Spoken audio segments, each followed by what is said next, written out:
English ডেসক্রিপটিভের সকল ছাত্রছাত্রীদের আবারও একবার স্বাগত জানাই। আমাদের আজকের প্রতিবেদনের বিষয়বস্তুটি হলো বিদ্যালয়ে পাস ফেল প্রথার প্রত্যাবর্তন। সাম্প্রতিককালে ন্যাশনাল এডুকেশন পলিসি 2020 বা জাতীয় শিক্ষানীতি 2020 অনুযায়ী বিদ্যালয়ে পাস ফেল প্রথার প্রত্যাবর্তন নিয়ে ব্যাপক বাকবিতণ্ডা এবং পর্যালোচনা ঘটেছে। তার নিরিখে এই প্রতিবেদনটি একটি অতি গুরুত্বপূর্ণ সম্পাদকীয় প্রতিবেদন রূপে আমাদের এবছর পরীক্ষায় আসতেই পারে।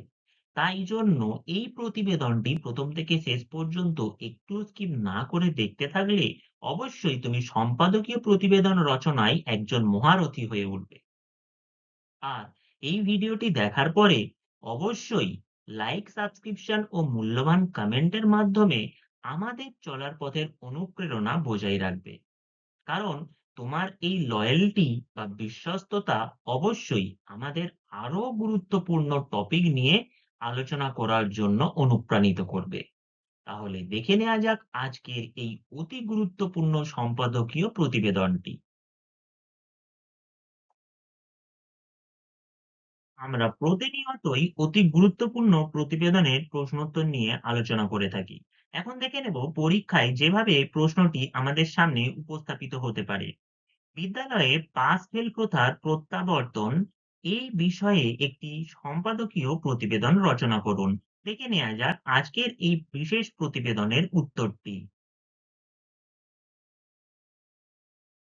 তোমরা প্রত্যেকেই জানো পরীক্ষায় ঠিক যেভাবে প্রশ্নোত্তর লিখতে হয় আমরা একই ফরম্যাটে তোমাদের এই ভিডিওগুলি প্রোভাইড করে থাকি। পরীক্ষায় তুমি লেখার সময় উত্তর বলে যে লাইনে লিখবে ঠিক তার পরের লাইনেই এই গুরুত্বপূর্ণ প্রতিবেদনের শিরোনামটি ব্যবহার করবে। এক্ষেত্রে আমরা যে শিরোনামটি বেছে নিয়েছি সেটি হলো কোষ্ঠী পাথর। তার প্রধান কারণ হলো তোমরা জানো যে কোষ্ঠী পাথরে ঘষেই সোনার সোনার সত্যতা যাচাই করা হয়ে থাকে। তাই পরীক্ষায় পাস ফেলের বিষয়টির দ্বারাই শিক্ষার্থীর গুণগত মান বিচার করা হয়ে থাকে। সেক্ষেত্রে কুষ্টিপাতর এই নামকরণটি সর্বত যুক্তিযুক্ত। তোমাদের অন্য কোনো নামকরণ মাথায় এলে অবশ্যই সেটি কমেন্টে জানাতে ভুলবে না। এবার দেখে নেব আমাদের এই সম্পাদকীয় প্রতিবেদনটি। ডিরেক্টলি আমরা ভূমিকায় চলে যাব। বিদ্যালয়ের বাৎসরিক মূল্যায়নগুলিতে পাস ফেল ব্যবস্থাটি দীর্ঘদিন ধরেই শিক্ষা মহলে একটি গুরুত্বপূর্ণ আলোচনার কেন্দ্রবিন্দু। শিক্ষার অধিকার আইন 2009 বা রাইট টু এডুকেশন অ্যাক্ট 2009 অনুসারে পঞ্চম শ্রেণী পর্যন্ত কাউকে ফেল না করানোর প্রথা চালু হয়েছিল। তবে জাতীয় শিক্ষানীতি 2020 বা ন্যাশনাল এডুকেশন পলিসি 2020 এর সুপারিশ এবং কেন্দ্রের নতুন শিক্ষা নির্দেশিকায় শিক্ষাবিদদের একাংশ মনে করছেন যে পঞ্চম ও অষ্টম শ্রেণীতে পাস ফেল প্রথা ফিরিয়ে আনা অত্যাবশ্যক। কিন্তু শিক্ষা কি শুধুই এই পাস ফেলের নিরিখে শিক্ষার্থীদের মেধার গুণগত মান বিচারের এক মাধ্যম? এটি আমাদের যারা পড়ছেন অর্থাৎ পাঠকের কাছে প্রশ্ন। অর্থাৎ পরীক্ষকের কাছে আমরা ছুঁড়ে দিলাম এই প্রশ্নটি যার মাধ্যমে আমরা যে এই পাস ফেল বিষয় সম্পর্কে ওয়াকিবহাল এবং এটি ছাত্র জীবনে কি ভূমিকা ফেলতে পারে তার একটি রূপরেখা তৈরি করতে সক্ষম হয়েছি, তা আমরা পরীক্ষককে বোঝাতে চাইলাম। এবার দেখে নেব এই প্রতিবেদনের গুরুত্বপূর্ণ মূল বিষয়বস্তুটি। চলো দেখে নেওয়া যাক।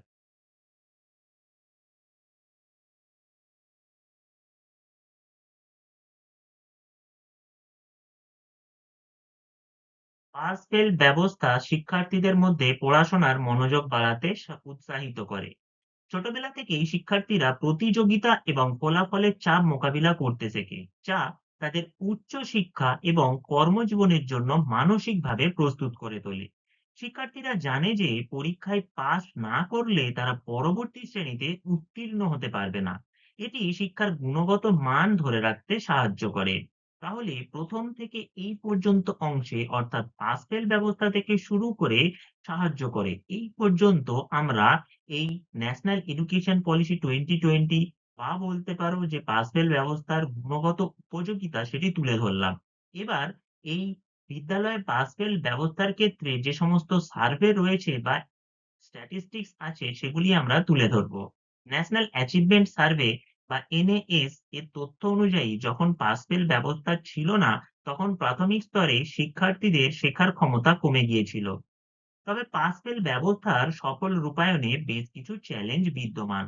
তাহলে আমরা একটি স্ট্যাটিস্টিক্স তুলে ধরলাম এবং স্ট্যাটিস্টিক্স এর পরেই যে সকল চ্যালেঞ্জ গুলি রয়েছে এই বিদ্যালয়ে পাস ফেল প্রথার প্রচলনে সেটি আমরা এবার আলোচনা করব। অনেক শিক্ষাবিদদের মতে পাস ফেল ব্যবস্থা শিক্ষার্থীদের মধ্যে ব্যাপক মানসিক চাপ সৃষ্টি করে। ফেল করার ভয় অনেক শিক্ষার্থীর মধ্যে হতাশা, উদ্বেগ এবং আত্মবিশ্বাসের অভাব তৈরি করে। একটি সমীক্ষায় দেখা গেছে যে যেসব স্কুলগুলিতে পাস ফেল ব্যবস্থা কঠোরভাবে প্রয়োগ করা হয় সেখানে শিক্ষার্থীদের মধ্যে স্কুল ছাড়ার প্রবণতা অনেক বেশি। ভারত সরকার ২০১৯ সালে শিক্ষার অধিকার আইনে সংশোধন এনে অষ্টম শ্রেণী পর্যন্ত পাস ফেল ব্যবস্থা পুনরায় চালু করে। বস্তুত রাজ্যভেদে মতামতের ভিন্নতা এই ব্যবস্থার সফল কার্যকারিতার ক্ষেত্রে এক প্রতিবন্ধকতা তৈরি করেছে।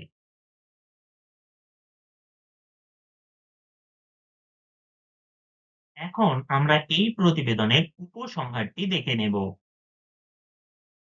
শিক্ষা ব্যবস্থার ক্ষেত্রে পাস ফেল একটি অনিবার্য বাস্তব।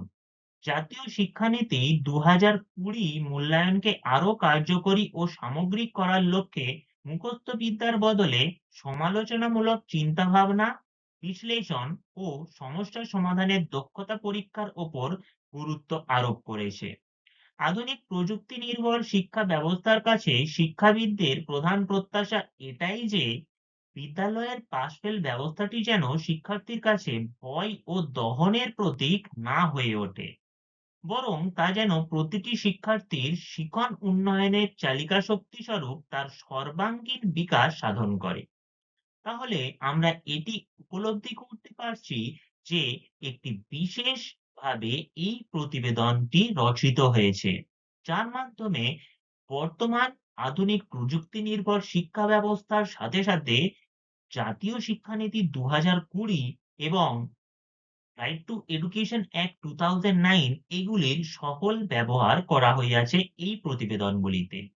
তাই এরকম ইনফরমেটিভ কনটেন্ট এবং উচ্চমানের প্রতিবেদন সহ অন্যান্য যাবতীয় বিষয়গুলি যা তোমাদের পরীক্ষার জন্য একটি গুরুত্বপূর্ণ ভূমিকা পালন করতে পারে সেগুলি প্রতিনিয়ত পাওয়ার জন্য অবশ্যই এই ভিডিওটি একটি লাইক তোমরা করবে, যাতে আমরা আগামী দিনে আরো গুরুত্বপূর্ণ টপিক সম্পর্কে আলোচনার জন্য অনুপ্রেরণা লাভ করতে পারি।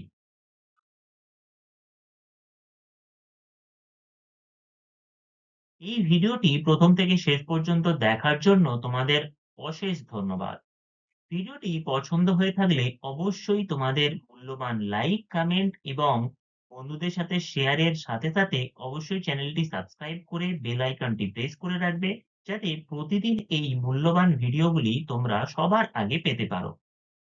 তোমরা আমাদের সাথে যদি সোশ্যাল মিডিয়া প্ল্যাটফর্ম গুলিতে জুড়তে চাও অবশ্যই ভিডিওটির ডেসক্রিপশন চেক করবে এবং এরকম গুরুত্বপূর্ণ বিষয়গুলি প্রতিনিয়ত পেতে অবশ্যই ভিডিওটির প্লে লিস্ট গুলি চেক করতে ভুলবে না, কারণ প্লে লিস্টের মধ্যে পুঙ্খানুপুঙ্খভাবে সকল বিষয় স্তরে স্তরে সাজানো আছে, যা তোমাদের প্রিপারেশনকে আরো শক্তিশালী করে তুলবে।